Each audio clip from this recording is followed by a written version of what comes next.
So welcome back to our YouTube channel success academy ক্লাসেসে। সবাই কেমন আছো? আশা করি সবাই খুব ভালো আছো এবং পড়াশোনা খুবই ভালো চলছে। আজকে একটা নতুন চ্যাপ্টার ক্লাস 12-এর জুওলজি পার্ট, যেটা হিউম্যান রিপ্রোডাকশন পড়া হয়েছে, তারপরে এই চ্যাপ্টারটা নিয়ে এসেছি। তো চ্যাপ্টারের নাম হচ্ছে রিপ্রোডাক্টিভ হেলথ। ওকে। তো যারা এখনও আমাদের ইউটিউব চ্যানেল সাবস্ক্রাইব করোনি সাকসেস একাডেমি ক্লাসেসে, তারা অবশ্যই করে দাও, কারণ এটা গাইড ফর নিটের জন্য খুবই ইম্পর্ট্যান্ট একটা চ্যানেল। এবং সমস্ত বায়োলজি ক্লাস, আস্তে আস্তে ফিজিক্স কেমিস্ট্রি ক্লাস, সমস্ত কিছু ছাড়া হবে আস্তে আস্তে। সমস্ত কিছু আপডেট পেতে বেল আইকন কিন্তু প্রেস করতে একদমই ভুলো না। চলো বেশি কথা না বাড়িয়ে স্টার্ট করছি আজকের ক্লাস। আজকে যেটা পড়বো সেটা হচ্ছে কি রিপ্রোডাক্টিভ হেলথ। ফার্স্টে আমাদেরকে জানতে হবে কি রিপ্রোডাক্টিভ হেলথ। সাউন্ড ক্লিয়ার আসছে? ওকে। চলো ফার্স্ট আমাদের জানতে হবে কি রিপ্রোডাক্টিভ হেলথ বলতে কি বুঝি, বা হেলদি পার্সন আমরা কাকে বলবো। According to the World Health Organization, বা WHO-র মতে রিপ্রোডাক্টিভ হেলথ আমরা তখনই বলবো, বা অ্যাকর্ডিং টু দ্য এনসিআরটি তোমরা বলতে পারো, যে ফিজিক্যালি, যে ইমোশনালি, যে বিহেভিয়ারালি অ্যান্ড সোশিয়ালি যে ওয়েলবিং হবে। তাহলে আমরা রিপ্রোডাক্টিভ হেলথ বলতে আমরা সেটাই বুঝবো যেটা ফিজিক্যালি, ইমোশনালি, বিহেভিয়ারালি অ্যান্ড সোশিয়ালি কি ওয়েল হবে। এখানে বলছে reproductive health means a total well being in all এসপেক্টস of reproduction, that is physical, emotional, behavioural and social. Clear হয়েছে? নেক্সট আসবো কি, দেখো রিপ্রোডাক্টিভ হেলথ চ্যাপ্টারটায় আমাদের অনেক কিছু বোঝার জিনিস আছে, ঠিক আছে? তো ফার্স্ট অফ অল আমাদেরকে দেখতে হবে এখানে যে প্রোগ্রাম বলা আছে, family planning programs were initiated in 1951, firstly started by India. ফার্স্টে জানতে হবে এই প্রোগ্রামটা হওয়ার পেছনে কারণ কী ছিল, বা এই প্রোগ্রামটা হলোই বা কেন। ওকে। তো দেখো, আম, আমরা বলতে পারি আগেকার দিনের মানুষের মধ্যে একটু হলেও শিক্ষা দীক্ষা কম ছিল, বা এত বিজ্ঞান উন্নত হয়নি। তো তখনকার দিনে বিজ্ঞান উন্নত না হলেও মানুষ চাইতো যে, ধরো বায়োলজির পার্ট তো একদম খোলাই বলছি, ধরো সেক্সুয়াল ইন্টারকোর করতে চাইতো, বাট চাইতো কি সেক্সুয়াল ইন্টারকোর করবে কিন্তু প্রেগনেন্সি যেন না আসে। এদের মেন টার্গেট ছিল এটাই, কি সেক্সুয়াল ইন্টারকোর করবে বাট প্রেগনেন্সি যেন না আসে। তো তার কারণে কি হলো, তার কারণে সায়েন্স কি করলো, কন্ট্রাসেপটিভ মেথডস বিভিন্ন ইউজ করতে শুরু করলো। বাট মানুষেরা কি করলো, মানুষেরা ভাবলো কি এর ফলে সাইড এফেক্ট কোনো আসতে পারে, এটা ইউজার ফ্রেন্ডলি না হতে পারে, মানে ব্যবহারে অসুবিধা হতে পারে। এবার পরে কোনো দিন যদি প্রেগনেন্সি হতে চায় তখন, বা কোনো যদি চাইল্ডের জন্ম দিতে চায় তখন প্রবলেম যদি হয়। তো এই পেছনে বা এই ভয়গুলোর জন্য তারা কি করলো, কন্ট্রাসেপটিভ মেথডগুলো কি করলো, ইউজ করলো না। এর ফলে কি হলো, এর ফলে মানুষ তো সেক্সুয়াল ইন্টারকোর করতে থাকলো, ফলে কি হলো, আস্তে আস্তে প্রেগনেন্সি বাড়তে থাকলো, প্রেগনেন্সি বাড়তে থাকার ফলে চাইল্ড বার্থ বাড়তে থাকলো, ফলে পপুলেশন ডেনসিটি প্রচণ্ড পরিমাণে বাড়তে থাকলো। এবং পপুলেশন গ্রোথ প্রচণ্ড পরিমাণে হলে তো প্রবলেম আছে। তো তার কারণে গভর্নমেন্ট থেকে ফার্স্ট কি স্টার্ট করলো, ফ্যামিলি প্ল্যানিং প্রোগ্রাম। এই প্রোগ্রামে কি করা হতো, এই প্রোগ্রামে মানুষজনকে বোঝানো হতো, মানুষজনকে মোটিভেট করা হতো। কী বিষয়ে মোটিভেট করা হতো না, সেক্সুয়াল ইন্টারকোর করো বাট সেটা যেন প্রেগনেন্সিতে না আসে, তার জন্য কি ইউজ করতে হবে, কন্ট্রাসেপটিভ মেথড ইউজ করতে হবে। এবং বিভিন্ন ধরনের আমরা স্লোগান পড়বো, হাম দো হামারে দো, বা উই টু আওয়ার টু, এরকমভাবে বিভিন্ন ধরনের আমরা স্লোগান এখানে স্লোগান বিভিন্ন প্রোগ্রামে ইউজ করা হতো। মানে বলা হতো কি দুটোর বেশি বাচ্চা নেওয়া যাবে না, বা দুটোর বেশি চাইল্ড না যেন নেয়। ওকে। এবং পরের দিকে এরকমও গভর্নমেন্ট করে দিল কি, এত পপুলেশন বাড়ছে, এত পপুলেশন গ্রোথ হচ্ছে, তার কারণে গভর্নমেন্ট পরে করে দিল কি, বিভিন্ন জায়গার গভর্নমেন্ট, যে দুটো বাচ্চার যদি বেশি কেউ থাকে, বা দুটো বাচ্চার যদি বেশি কোনো বাচ্চা থাকে, তাহলে কিন্তু তাকে গভর্নমেন্ট জব নাও দেওয়া হতে পারে। ওকে।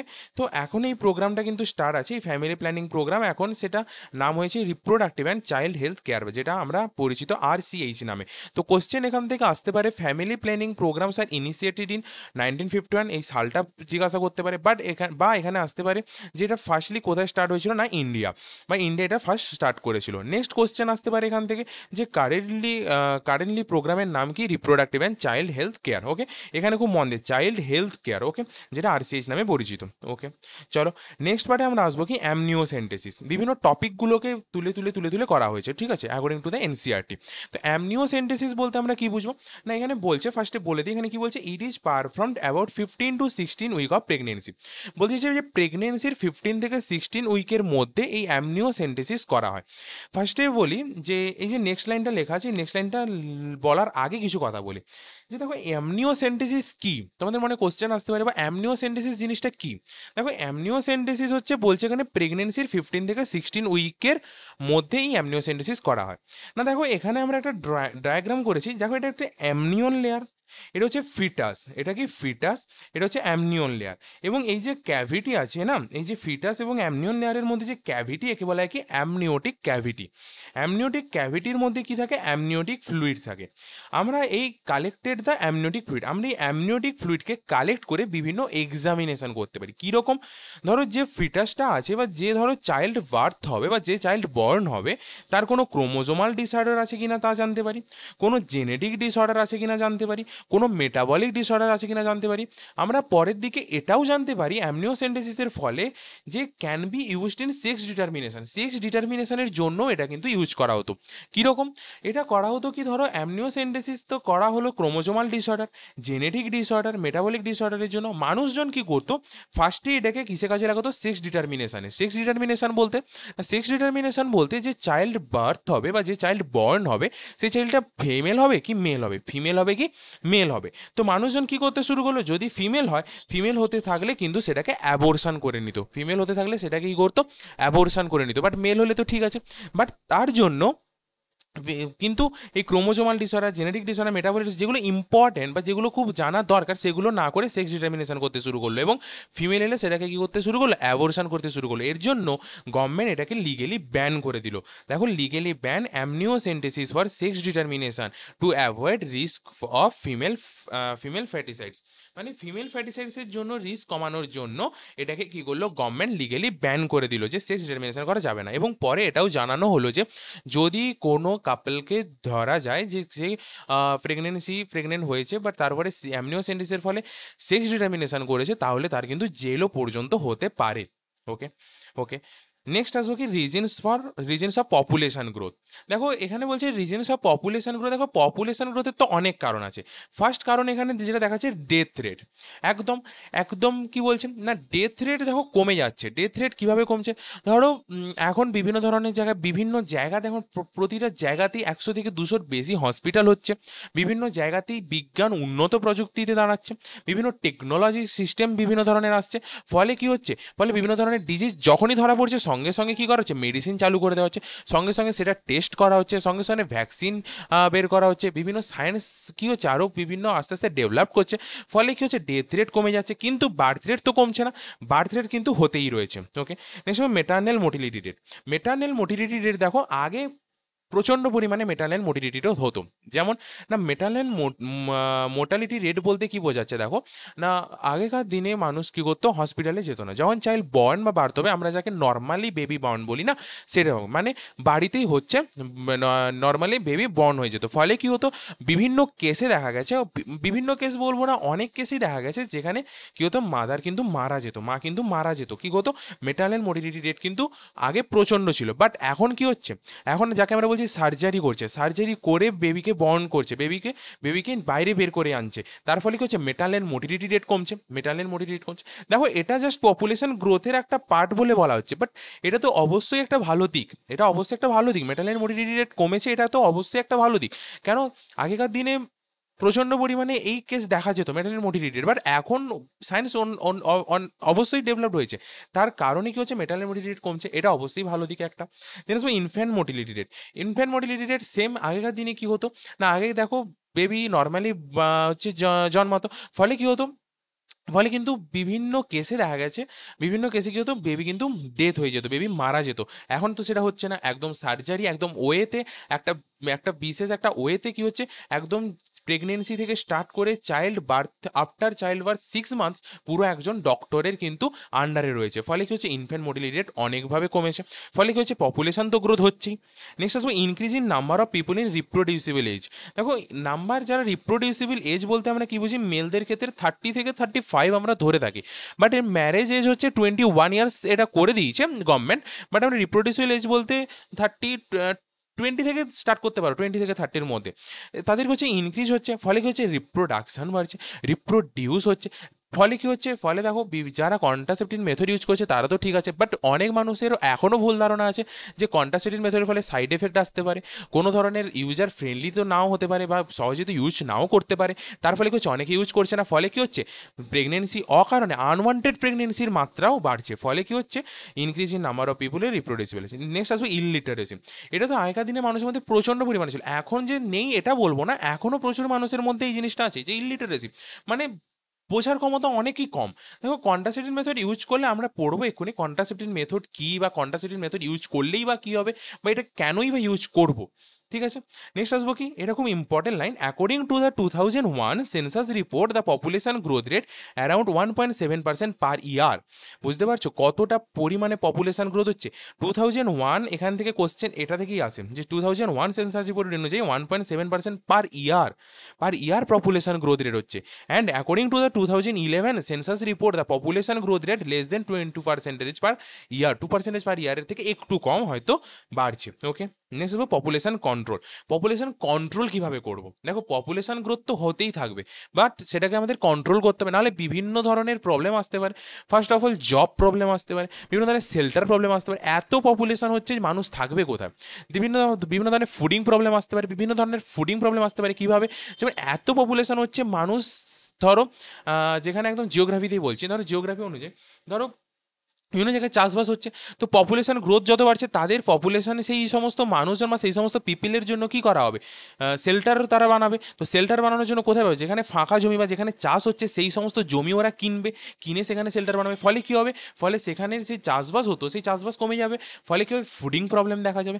তো সেটাকে আমাদেরকে কন্ট্রোল করতে হবে, কন্ট্রোল তো করতে হবে, পপুলেশন গ্রোথ তো বাড়বে, রিপ্রোডিউস তো হবে, প্রেগনেন্সি তো আসবে, বেবি তো বার্থ হবে, বেবি তো বর্ন হবেই, তারও আমাদের কী করতে হবে, পপুলেশন কন্ট্রোল করতে হবে। কীভাবে কন্ট্রোল করতে হবে না, the most important step to overcome this problem is to motivate smaller families by using various contraceptive methods. এখানে পপুলেশন কন্ট্রোলের একটাই মেন প্রসেস আমরা বলতে পারি, সেটাকে কি, মানুষকে বোঝানো, মানুষকে মোটিভেট করা। মানুষকে কি বোঝানো, যে মানুষকে বোঝানো যে ভেরিয়াস কন্ট্রাসেপটিভ মেথড এখন প্রচুর হয়েছে, সেই ভেরিয়াস কন্ট্রাসেপটিভ মেথড ইউজ করুন। বিভিন্ন ধরনের প্রবলেম এলে সেটাকে ওভারকাম করতে কীভাবে হবে না, সেটাকে ওভারকাম করতে হবে। ধরো সেক্সুয়াল ইন্টারকোর্স করতে চাইছে, তো আপনি কন্ট্রাসেপটিভ মেথড ইউজ করুন। বা ধরো প্রেগনেন্সি বা ধরো কোনো বাচ্চা নিতে চাইছে, তো দুটোর বেশি নেওয়া যাবে না। দুটোর বেশি যখনই নিতে চাইবে, দেখো তারও একটা তো পপুলেশন গ্রোথ তো ফলে অনেক প্রচণ্ড পরিমাণে বাড়ছে। আগেকার দিনে পপুলেশন গ্রোথ এভাবেই হতো, অনেক অনেক কেসে দেখা গেছে একজনের ক্ষেত্রে 10 থেকে 12টা বাচ্চা, অনেকজনের ক্ষেত্রে দেখা গেছে 6টা থেকে 7টা বাচ্চা। তো ফলে পপুলেশন গ্রোথ অনেক পরিমাণে বাড়ছে। তো সেটাকে কন্ট্রোল করার জন্য মানুষ সব থেকে ভালো উপায় যেটা, সেটা হচ্ছে মানুষকে বোঝানো, মানুষকে মোটিভেট করা। ওকে, নেক্সট আসবো কি, advertisements in the media as well as poster reels etcetera showing a happy couple with two children with a slogan. দেখো এটা আগে আমাদের চলে এসেছিলো, এটা কি না, বিভিন্ন ধরনের অ্যাডভার্টাইজমেন্ট, বিভিন্ন ধরনের মিডিয়ার বিভিন্ন পোস্টার বিলের মাধ্যমে মানুষকে বোঝাতে হবে, এবং মানুষকে এটা বোঝাতে হবে যে যে হ্যাপি কাপল মানে হাম দো হামারে দো, মানে আমরা দুজন তো আমাদের বাচ্চা হবে দুজন। ওকে, এভাবে মানুষকে মোটিভেট করতে হবে, উই টু আওয়ার টু। এখন অনেক কেসে দেখা গেছে যারা ধরো সিটিজেন বা ধরো যারা সিটিতে বসবাস করে বা শহরে যারা বসবাস করে, যারা ধরো বাবা মা দুজনেই চাকরি করে, তাদের ক্ষেত্রে তো এরকমও প্রসেস এসে গেছে যে হাম দো হামারে এক। ঠিক আছে, এখন মানুষ বুঝছে, মানুষকে বোঝানো হতে মানুষ বুঝছে। ঠিক আছে, হাম দো হামারে এক মানে আমাদের দুজন, আমরা দুজন কিন্তু আমাদের হবে একটা ছেলে, ওকে, বা একটা সন্তান। দেন আসবো স্যাচুরেটি রেজিং অফ ম্যারেজেবল। দেখো আমরা তো ইতিহাসে ছোটো থেকেই পড়ে আসছি যে বাল্যবিবাহ হতো।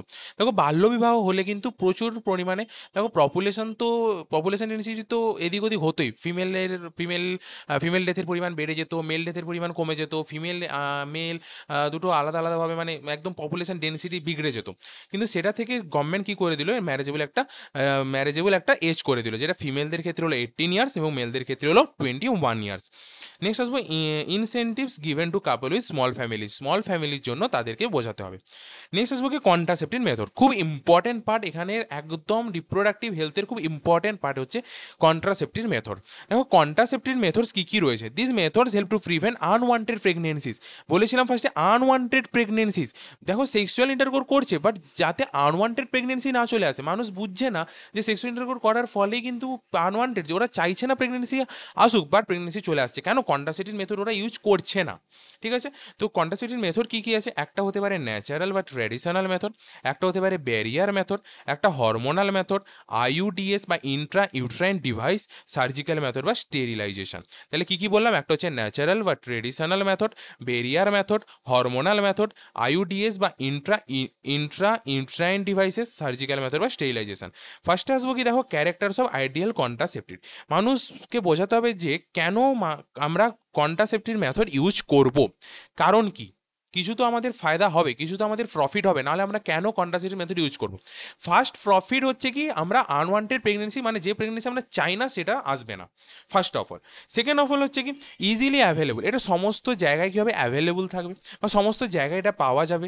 দেন আসবে ইউজার ফ্রেন্ডলি, মানুষের মধ্যে একটা যে একটা ন্যাক ছিল বা একটা যে প্রবণতা ছিল যে এটা আমরা সহজে ইউজ করতে পারবো না বা এটা আমাদের ফ্রেন্ডলি হবে না, ইউজার ফ্রেন্ডলি, সেটা কিন্তু ভুল। এটা কিন্তু ইউজার ফ্রেন্ডলি, খুব সহজেই কিন্তু মেল পার্টনার বলো ফিমেল পার্টনার বলো সহজে কিন্তু এটাকে ইউজ করতে পারবে না। নেক্সট আসবে লিস্ট সাইড এফেক্ট, এটা একদম ন্যাচারাল মেথডে তো কোনো সাইড এফেক্টই নেই, একদম ন্যাচারালিভাবে সেক্সুয়াল ইন্টারকোর করছে। বাট যেটা আমরা পড়বো বেরিয়ার মেথড বা হরমোনাল মেথড, এটাতেও কিন্তু সাইড এফেক্ট নেই বললেই চলে। নেক্সট হবো no interfere in sexual drive, desire, sexual act of user, কোনো ধরনের কিন্তু সেক্সুয়াল ড্রাইভ বা ডিজায়ার বা সেক্সুয়াল অ্যাক্ট অফ ইউজারে কোনো ধরনের প্রবলেম হবে না বা কোনো ধরনের ইন্টারফেয়ার হবে না। ভেরি ইফেক্টিভ, খুব একদম কী করবো, খুব কার্যকরী, মানে একদম প্রেগনেন্সি আসবে না এটাকে একদমভাবে বলা যেতে পারে। ওকে, নেক্সট আসবো কি রিভার্সেবল। রিভার্সেবল বলতে এটা বোঝাতে চেয়েছে এখানে যে ধরো কোনো কাপল সেক্সুয়াল ইন্টারকোর করলো, বাট ওরা চাইছে যে এখন কোনো ধরনের প্রেগনেন্সি না আসুক, বাট পরে যাতে ওরা বেবি বর্ন হতে পারে বা ওদের বেবি যাতে আসতে পারে। তো সেটাও কিন্তু কন্ট্রাসেপ্টিভ মেথড ইউজ করলে যে তার ফলে কোনো প্রভাব পড়তে পারে এরকম কোনো কথা নেই। যখন ওরা প্রেগনেন্সি বা যখন ওরা বাচ্চা নিতে চাইবে তখন নিতে পারবে, ঠিক আছে, এটার জন্য এখানে বলছে রিভার্সেবল। নেক্সট আমাদের টপিক আসবে কি ন্যাচারাল মেথড। আজকে দুটো মেথড পড়বো, একটা হচ্ছে ন্যাচারাল মেথড, একটা হচ্ছে বেরিয়ার মেথড।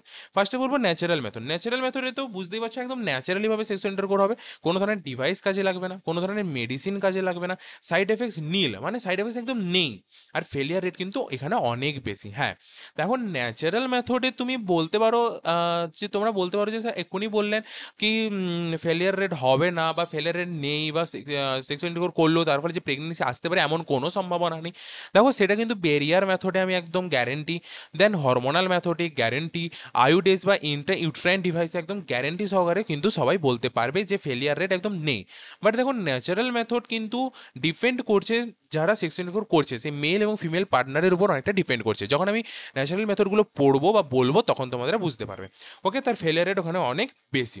দেন ফার্স্ট আসবে ন্যাচারাল মেথডের মধ্যে পিরিয়ডিক অ্যাবস্টিনেন্স আর রিদিম মেথড। খুব মন দিয়ে ভালো করে শুনবে কি বলছে, পিরিয়ডিক অ্যাবস্টিনেন্স আর রিদিম মেথড বলছে avoid quotes between 10 to 17 day of menstrual cycle. দেখো হিউম্যান রিপ্রোডাকশনে আমরা পড়েছি মেনস্ট্রুয়াল সাইকেল যেটা হয় ফিমেলদের সেটা হচ্ছে 28 ডেজের মধ্যে হয়।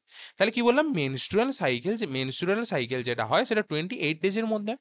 তার ফার্স্ট 5 থেকে 7 ডেজ কি হয়, ব্লিডিং ফেজ চলতে থাকে, মানে ব্লিডিং হতে থাকে।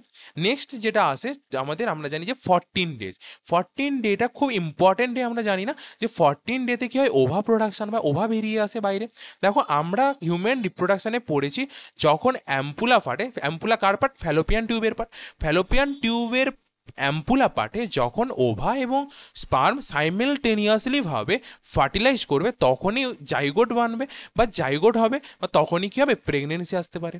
দেখো এখানে বলছে যে 10 থেকে 17 ডেজ, দেখো আমরা 14 ডেটা তো মিডিল পয়েন্ট ধরলাম, 14 ডেজের হতে পারে 3-4 দিন আগে, হতে পারে 3-4 দিন পরে। তাহলে কি বললাম, 14 ডেজের হতে পারে 3-4 দিন আগে, হতে পারে 3-4 দিন পরে। সেই টাইমে এই জন্য বলছে 10 to 17 ডেজের মধ্যে কোনো ধরনের সেক্সুয়াল ইন্টারকোর করা যাবে না। সেটা তোমাকে কিন্তু হিসাব করে রাখতে হবে যে 28 ডেজের মধ্যে আমার এতদিন অবধি ব্লিডিং ফেজ চলেছে 5 থেকে 7 ডেজ, এরপরে 8, 9, 10 থেকে 17 ডেজ কোনো ধরনের সেক্সুয়াল ইন্টারকোর করা যাবে না, দেন 18 ডেজ বা 19 কি 20 ডেজ থেকে তুমি সেক্সুয়াল ইন্টারকোর করতে পারো। দেখো এখানে ফেলিয়ার রেট কীভাবে অনেক বেশি সেটা আমরা যদি প্রুভ করতে পারি, দেখো ফার্স্ট অফ অল যদি কোনো ধরনের ক্যালকুলেশনে প্রবলেম হয়ে যায়, 14 ডেজের হতে পারে 3-4 দিন আগে সেক্সুয়াল ইন্টারকোর করলে বা হতে পারে 3-4 দিন পরে কোনো পিপল বা কোনো কাপল সেক্সুয়াল ইন্টারকোর করলো, ফলে আমরা একদম গ্যারেন্টি সহকারে বলতে পারি না যে প্রেগনেন্সি আসবে না। আমরা বলতে পারি প্রেগনেন্সি আসতেও পারে, নাও আসতে পারে। যদি সাইমেলটেনিয়াসলি ফার্টিলাইজ করে যায়, ওভা তো বেরোবেই, ওভা তো প্রোডাকশন হবেই, 14 ডেজে তো ওভা বেরোবেই। তার ফলে কি হবে, ওভা বেরোলে কি হবে, ওভা যদি বাই চান্সলি সাইমেলটেনিয়াসলি ভাবে স্পার্মের সাথে ফার্টিলাইজ করে দেয় তো প্রেগনেন্সি হবে।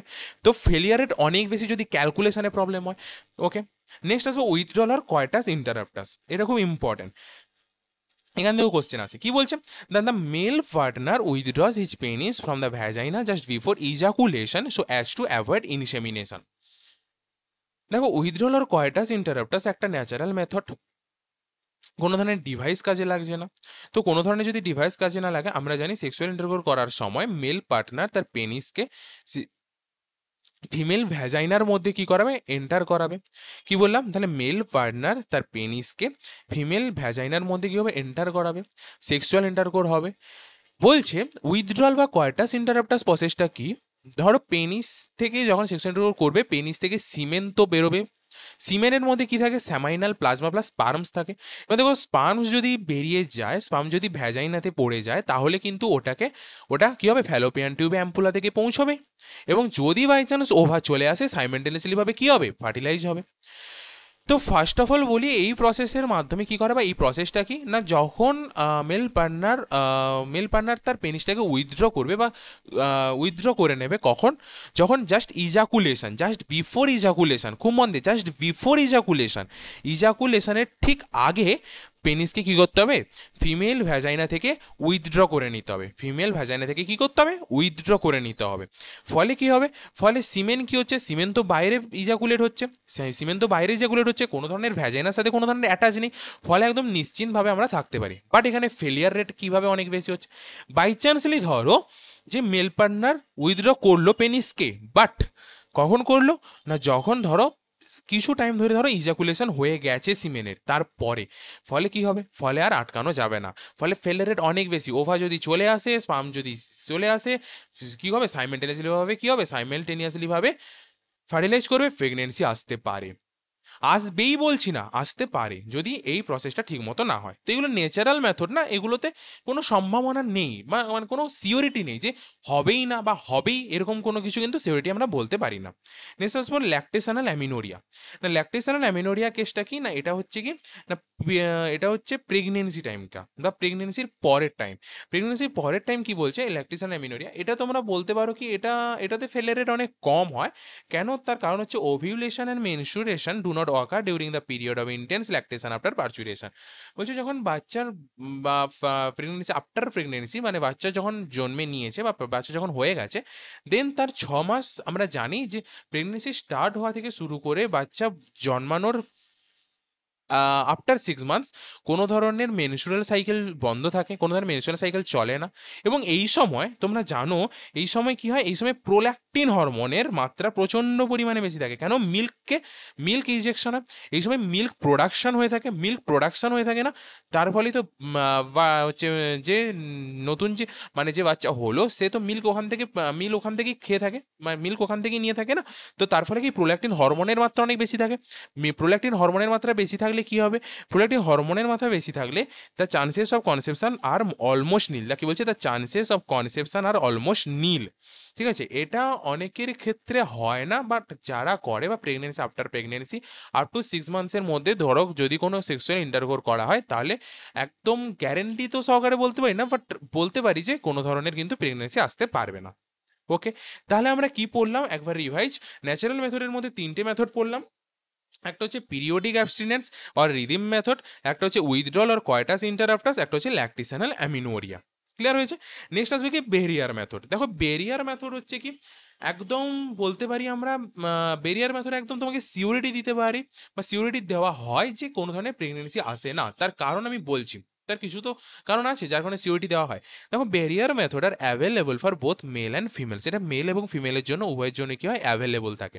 Next, in this ovum and sperm are prevented from physical meeting with the helps or barriers. বলছে in this ovum and sperm are prevented from physical meeting with the helps or barriers. Next বলছে they prevent fertilisation, কোনো ধরনের fertilisation থেকে কি করে, prevent করে। ফার্স্টে আসবো বেরিয়ার মেথডে, আমরা দুটো প্রসেস পড়বো, একটা হচ্ছে কন্ডমস, একটা হচ্ছে cervical cap, vaults or diagram. Cervical caps একটা হয়, ভলস ভলস একটা হয়, ডায়াগ্রাম একটা হয়, ডায়াফ্রাম একটা হয়। ওকে, আমরা এটা ডায়াগ্রাম দেখাবো। ফার্স্টে বলি condoms. Condoms made up of thin rubber. এটা কি হয়, থিন রাবারের তৈরি হয়ে থাকে, এখানে কিছু বোঝানো নেই বা বলার নেই। দেন আসবো ডিসপোজেবল। দেন আসবো for both male and females. Then আসবো prevent fertilisation and transmission of STI. STI বলতে এখানে কোনো একটা ডিজিজকে বোঝানো হচ্ছে, ঠিক আছে? এসটিআই আমরা পড়বো, একদম লাস্টে আমরা পড়বো এসটিআই। কোনো ধরনের ডিজিজকে বোঝানো হচ্ছে, যেটা হচ্ছে ধরে নাও ট্রান্সমিটেড ডিজিজ বা ট্রান্সমিটেড ইনফেকশনকে বোঝানো হচ্ছে। ধরে নাও কোনো মেল পার্টনারের কোনো একটা ডিজিজ রয়েছে, যেটা কিন্তু সেক্সুয়াল ইন্টারকোর করার ফলে যদি কোনো কন্ডাসেটিভ মেথড ইউজ না করে, প্রেগনেন্সি তো আসবে সেটা দূরের কথা, বা সেটা পরে বলছি, বাট তার ক্ষেত্রে যে ডিজিজটা আছে সেটা যদি কোনো ধরনের কোনো ফিমেল পার্টনারের দেহে যেতে পারে, যার ধরনের যার যার সাথে সেক্স ইন্টারকোর করছে তার দেহেও যেতে পারে। কিন্তু যদি কন্ডোমস ইউজ করা হয়, যদি কন্ডোমস ইউজ করা হয়, তাহলে কিন্তু এটাকে আটকায় বা কোনো ধরনের ডিজিজকে বা কোনো ধরনের ইনফেকশনকে আসতে দেয় না। ফার্স্টে বলি কন্ডোমস কীভাবে ইউজ করে বা কন্ডোমস কি। দেখো, কন্ডোমস বলছে মেড অফ থিন রাবার। এটা হচ্ছে ডিসপোজেবল হয়ে থাকে for both male and females. এটা উভয়ের জন্যই অ্যাভেলেবল থাকে, মেল এবং ফিমেলের জন্য। ওকে, দেখো কন্ডোমসকে কি করে, মেল পার্টনার, ফার্স্টে মেল বলছি, মেল পার্টনার যে সেক্সুয়াল ইন্টারকোর করতে যাচ্ছে, সে কি করে, সেই ওই এই যে এখানে ডায়াগ্রামটা দেখো ফার্স্টে। আচ্ছা, ডায়াগ্রামটা শায়দ করা নেই, আচ্ছা ডায়াগ্রামটা পরে দেখাচ্ছি। দেখো ফার্স্টে কি বলছি, যে ধরো কোনো ধরনের ধরো সেক্সুয়াল ইন্টারকোর্স যখন করতে যাচ্ছে, তো মেল পার্টনার কি করবে, মেল পার্টনার ওই কন্ডোমটাকে ওর পেনিসের মধ্যে লাগিয়ে নেবে। কি করবে, পেনিসের মধ্যে লাগিয়ে নেবে। পেনিসের মধ্যে লাগিয়ে নেওয়ার পর যদি সেক্সুয়াল ইন্টারকোর্স করে থাকে, তুমি একটা জিনিস ভাবো, কোনো ধরনের একটা প্রোটেকশন চলে এলো, ধরো কোনো একটা প্রোটেকশন, কারোর উপর একটা প্রোটেকশন চলে এলো, তো তার থেকে যদি কিছু ইজাকুলেশন হয়, তো সেই প্রোটেকশনটাকে, যে প্রোটেকশন যেটা নেওয়া হয়েছে তার মধ্যে আটকে যাবে। তো তার কারণে কন্ডোম, মেল কন্ডোমস যেটা যেটা যদি ইউজ করা হয়, তাহলে কি হয়, সেটা কি হয়, পেনিসের মধ্যে ইউজ করা হয়, পেনিসের মধ্যে লাগিয়ে নেয়, পেনিসের আগে লাগিয়ে নেয় মেল পার্টনার। ফলে কি হয়, যখন সেক্সুয়াল ইন্টারকোর্স করার ফলে কি হবে, সিমেন ইজাকুলেট হবে। সিমেন ইজাকুলেট হলে ওই সিমেন্টটা কোথায় পড়বে, সিমেন্টটা কিন্তু মেল যে কন্ডোমস ওটার মধ্যেই থাকবে। ফলে তারপরে সেক্সুয়াল ইন্টারকোর, আফটার সেক্সুয়াল ইন্টারকোর কি হবে, ওই মেল কি করবে, ওই কন্ডোমসটাকে খুলে নেবে। ফলে কি হবে, সিমেন্টটা কিন্তু পুরোটাই কন্ডোমের মধ্যে থাকলো। এবার আসবো ফিমেল কন্ডোমস। ফিমেল কন্ডোমসের মধ্যে কি হয়, ফিমেল এটাকে ভ্যাজাইনার মধ্যে কি করে, এন্ট্রি করে। ঠিক আছে, খুব এটা সাবধানে করতে হয়। ফিমেলটা কি করে, ভ্যাজাইনার মধ্যে কন্ডোমসটাকে এন্ট্রি করে। ফলে কি হলো, দেন সেক্সুয়াল ইন্টারকোর করবে। সেক্সুয়াল ইন্টারকোর করার ফলে সিমেন কি করবে, সিমেন্ট কোথায় যাবে, সিমেন্ট তো ওখানেই, সিমেন্ট ফিমেল কন্ডোমসের মধ্যেই পড়ে থাকবে। ওটা তো ওটা তো প্রোটেকশন করছে, এটা তো একটা এক ধরনের একটা প্রোটেকশন বলতে পারো, ঠিক আছে? তো তার ফলে কি হবে, কোনো ধরনের কিন্তু ফার্টিলাইজেশন হবে না। ক্লিয়ার হয়েছে? ক্লিয়ার। নেক্সট আসবো cervical cap vaults or diagrams. Cervical caps vaults or ডায়াগ্রামসের মধ্যে কি, সরি ডায়াগ্রাম হয়ে যাচ্ছে, sorry. Cervical cap vaults or diaphragm, এটা কি made up of thick rubber. এখান থেকে কিন্তু ডিফারেন্স করতে পারো, এটা থিন রাবার, এটা থিক রাবার, এটা ডিসপোজেবল, এটা রিইউজেবল। এটা কিন্তু রিইউজেবল করা আছে, কিন্তু এটাকে একবার ইউজ করার পর এটাকে কিন্তু একদম খুব ভালোভাবে শুনবে। ডিসপসিবল একটা এনসিইআরটিতে নতুন যেটা অ্যাড করেছে আমি দেখলাম, সেটা কি একদম মানে সতর্কতা, যাকে বাংলায় বলে থাকে না, এরকমভাবে একটা অ্যাড করেছে পয়েন্ট, তোমরা দেখবে একদম এনসিইআরটি রিপ্রোডাক্টিভ হেলথের কন্ডোমস যেখানে করা আছে, তার সাইডে একটা বক্স করে করা আছে, যেটা বলছে ডিসপসিবল মানে কি একবার ইউজ করার পর ফেলে দিতে হবে। বাট কোথায় ফেলবো, যেখানে সেখানে ফেলে দিলে হবে না, যেখানে সেখানে ফেললে হবে না, একটা নির্দিষ্ট স্থানে একটা ডাস্টবিনে কী হবে, ফেলতে হবে। ওকে, নেক্সট আসবো কি, এটা reusable only for females, prevents only fertilisation. বলছে only for females, prevents only fertilisation. এটা কিন্তু অনলি ফর ফিমেলস, এটা কিন্তু সার্ভাইকাল ক্যাপ ভলস বা ডায়াফ্রাম কিন্তু কোনো ধরনের মেলদের জন্য অ্যাভেলেবল না, only for female. Cervical cap বলতে পারো, ভলস বলতে পারো, বা ডায়াফ্রাম বলতে পারো। এটা এটা কি হয়, সার্ভাইকাল ক্যাপ ভলস বা ডায়াফ্রাম এগুলো কিন্তু ফিমেলরা ভ্যাজাইনার মধ্যে লাগিয়ে নেয়, দেন সেক্সুয়াল ইন্টারকোর করে। ফলে সিমেন কোথায় ইজাকুলেট হয়, হতে পারে সার্ভাইকাল ক্যাপ যে ইউজ করছে সার্ভাইকাল ক্যাপে, ভলস ইউজ করছে ভলসে, ডায়াফ্রাম ইউজ করছে ডায়াফ্রামে, সরি হ্যাঁ ডায়াফ্রামে। ওকে, দেন বলছে প্রিভেন্টস অনলি ফার্টিলাইজেশন। এটা কিন্তু অনলি ফার্টিলাইজেশনকে প্রিভেন্ট করতে পারে, বাট কোনো ধরনের, খুব মন দিয়ে, কোনো ধরনের ট্রান্সমিটার, সরি কোনো ধরনের ইনফেকশন বা ডিজিজকে এটা কিন্তু মানে প্রোটেকশন বা কোনো ধরনের কিছু এড়াতে পারে না। মানে কি, ধরো কোনো মেল একটা সেক্সুয়াল ইন্টারকোর করছে, তো তার ধরো তার দেহে কোনো ধরনের ডিজিজ রয়েছে, যদি সার্ভাইকাল ক্যাপ ইউজ করা হয়, যদি ভলস ইউজ করা হয়, যদি ডায়াফ্রাম ইউজ করা হয়, তাহলে কিন্তু সেই ডিজিজ সেই ফিমেল পার্টনারের দেহে আসতে পারে, নাও আসতে পারে, আসতে পারে, নাও আসতে পারে। বাট এখানে একদম সিওরিটি কন্ডমসে কি, যে আসবেই না। ওকে, কি বললাম, আসবেই না। তাহলে বোঝা গেছে এখানে তাহলে কি কি বললাম ফার্স্ট থেকে। আচ্ছা এক মিনিট, দেখাচ্ছি তোমাদেরকে, এক মিনিট। আহ, হুম, এক সেকেন্ড।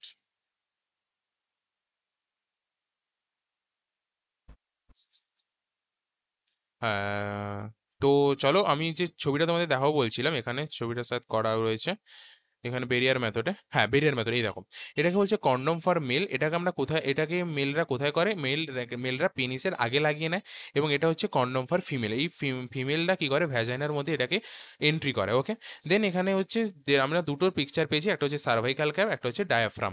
সার্ভাইকাল ক্যাপ ভলস্ট্রি এরকমই, শায়দ এরকমই দেখতে হয়। ওকে, শায়দ না, মানে এরকমই দেখতে হয়। ওকে, তো এখানে কি হয় না, সার্ভাইকাল ক্যাপ ভলসে কি হয়, they do not prevent STI. Okay, আর প্রিভেন্ট ফর ফার্টিলাইজেশন, এটা কিন্তু, হ্যাঁ, এটা কিন্তু একদম সিওরিটি যে আহ, যে হ্যাঁ, তোমরা নিজেরাও বুঝতে পারছো একদম সিওরিটি যে এটা একদমই কখনোই ফার্টিলাইজেশন তো হবেই না। ফার্টিলাইজেশন হবে না বলতে কি, প্রেগনেন্সি আসবেই না। কেন, আমরা কেন এত গ্যারান্টি দিচ্ছি? কারণ সিমেন্ট তো ভ্যাজাইনাতে পড়ছেই না, সিমেন্ট তো ভ্যাজাইনাতে যাচ্ছেই না, তাহলে ফ্যালোপিয়ান টিউবে কিভাবে যাবে? যেতেই পারবে না। সিমেন্টের মধ্যে তো স্পাম থাকে, যদি না যেতেই পারলো তাহলে সেক্সুয়াল ইন্টারকোর্স করার ফলেও বা প্রেগনেন্সি আসবে কি করে? আসতেই পারবে না। ওকে, ক্লিয়ার হয়েছে? নেক্সট একটা এনসিআরটির প্যারাগ্রাফ, খুব ইম্পর্টেন্ট একটা প্যারাগ্রাফ রয়েছে এখানে, এটা একটু দেখবে তোমরা। এই প্যারাগ্রাফটা খুব ইম্পর্টেন্ট একটা প্যারাগ্রাফ। চলো এই প্যারাগ্রাফটা দিয়ে শেষ করছি। কি বলছে, in the last century and all around development of various fields significantly improved the quality of life of the people. However, increased health facilities along with better living condition had an explosive impact on the growth of population. The world population, which was around 2 billion 2000 million in 1900, rocketed to about 6 billion by 2000 and 7.2 billion in 2011. Whole yellow কালারে যেটা দেওয়া আছে, এখান থেকে কিন্তু question আসতে পারে। এখান থেকে কোশ্চেন এভাবেই আসে, 6 বিলিয়ন 2000-এ হয়েছিল, 2 বিলিয়ন 1900-এ হয়েছিল, এবং সাল অনুযায়ী কিন্তু দিতে থাকে। 2011-এ 7.2 বিলিয়ন, এবার সাল অনুযায়ী দিতে থাকে এরা। দেন আসবে, a similar trend was observed in India too. Our population, which was approximately 350 million at the time of our independence, reached close to the billion mark by 2000 and crossed 1.2 billion in May 2011. A rapid declining in death rate, maternal mortality rate, and infant mortality rate, as well as an increase in number of people in reproducible age are probable reasons for this. তাহলে কি বললাম? তাহলে দেখো, আমরা যেটা ফার্স্টে পড়েছিলাম যে পপুলেশন গ্রোথ, সেখান থেকে এই প্যারাগ্রাফটা নেওয়া হয়েছে, বা সেখান থেকে একদম একদম এনসিআরটি থেকেই নেওয়া হয়েছে ওই প্যারাগ্রাফটা। ওই প্যারাগ্রাফের মধ্যে কি বলা আছে, যে বিভিন্ন সালে কখন কোথায় কি ছিল, বা সাল অনুযায়ী বা ইয়ার অনুযায়ী কোন ইয়ারে কত ধরনের কত পরিমাণে পপুলেশন ছিল, সেটাকে তোমাকে কিন্তু মনে রাখতে হবে। তাহলে আমরা আজকে কী কী টপিক পড়লাম, একটা তো পড়লাম রিপ্রোডাক্টিভ হেলথ বলতে আমরা কি বুঝি, দেন পড়লাম ফ্যামিলি প্ল্যানিং প্রোগ্রাম, দেন দেন পড়লাম এখানে ফ্যামিলি প্ল্যানিং প্রোগ্রাম, দেন পড়লাম চাইল্ড হেলথ কেয়ার প্রোগ্রাম, যেটা এখন চাইল্ড হেলথ কেয়ার নামে পরিচিত। দেন আমরা পড়লাম অ্যামনিওসেন্টেসিস। এটা কিন্তু লিগেলি ব্যান করে দিল গভর্নমেন্ট। কেন? এখানে কোশ্চেন আসতে পারে, লিগেলি ব্যান কেন করলো? তার কারণ হচ্ছে কি, তার কারণ হচ্ছে can be used in sex determination. মানুষ কি করতে শুরু করলো, মানুষ দেখবে একটা জিনিস আছে, দেখবে যেটা ধরো ইম্পর্টেন্ট জিনিস, সেটাকে না করে যেটা ওদের মনে হচ্ছে ওদের কাছে ইম্পর্টেন্ট, সেটাকে করতে চায়।